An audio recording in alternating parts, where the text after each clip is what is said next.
ده انا كنت فاكر انك اسعد زوج في الدنيا. من جهة السعادة فأنا سعيد والحمد لله، بس يعني مش أسعد زوج في الدنيا زي ما بتقول. ليه يعني؟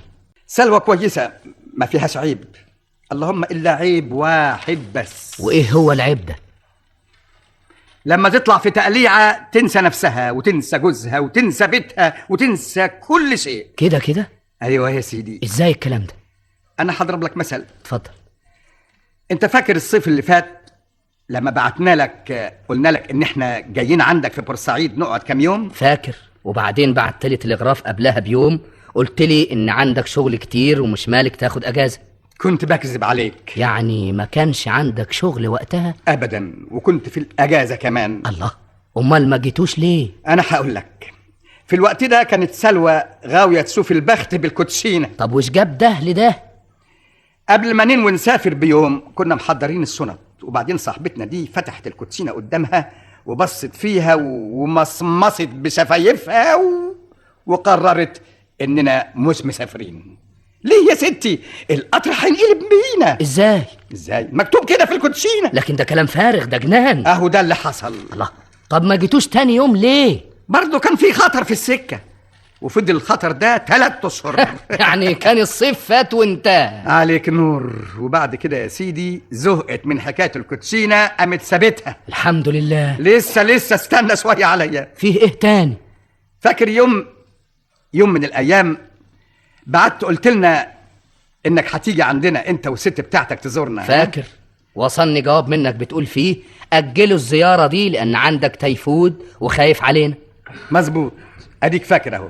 سلوى هي اللي عيتني بالتيفود. قصدك إنها كانت عيانة وانت اتعديت منها؟ لا، هي اللي قالت لي اقلبي التيفود وابعت قول لهم ما يجوش. يعني ما كنتش عيان؟ ابدا، انما حجه بس علشان ما تجوش. انا لا كان عندي لا تيفود ولا تيفوس ولا حاجه من دي. طب وايه السبب؟ مش عايزانا نيجي ليه؟ ما كانش عندنا خدامين في الوقت ده، كانوا كلهم طلعوا. كلهم؟ ليه؟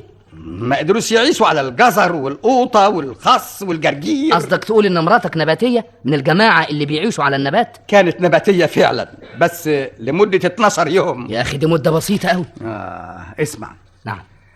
ما عمركش اكلت ضفادع بالتقليه؟ ضفادع بالتقليه؟ ايه عمري. احمد ربنا على كده، احنا كلناها 15 يوم ورا بعض. ودي تبقى طعمها ايه دي؟ بكره ولا بعده اخليها تعملها لك. لا لا لا لا لا، اوعى تعملها، اوعى. ومره كمان يا سيدي مسكت لي حكايه الجمباز. جمباز؟ ايوه يا سيدي.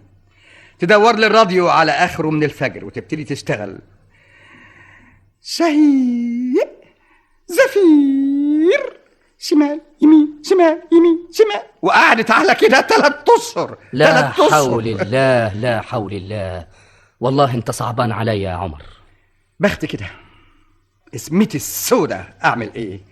وغير ده بقى كتير يطول صرحه. لكن دي ما تبقاش عيشة دي وانت ساكت على كده. اعمل ايه يا كمال؟ ما فاضلش غير بقى اني اضربها، وده شيء يعني مش هيحصل ابدا لان عمري ما ضربت واحدة ست. لا لا لا، مش قصدي.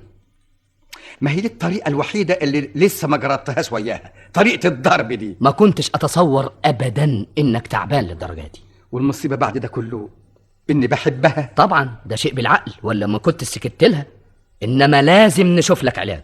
تشوف لي انا ولا تشوف لها هي؟ كله كوم، والضفادع اللي بالتقلية دي كوم. كل ما افتكرها روحي بتسوق. دي لذيذة قوي، بكرة تدوقها. طيب واليومين دول بقى ما هياش طالعة في تقليعة جديدة؟ ايوه، امال تناسخ الارواح.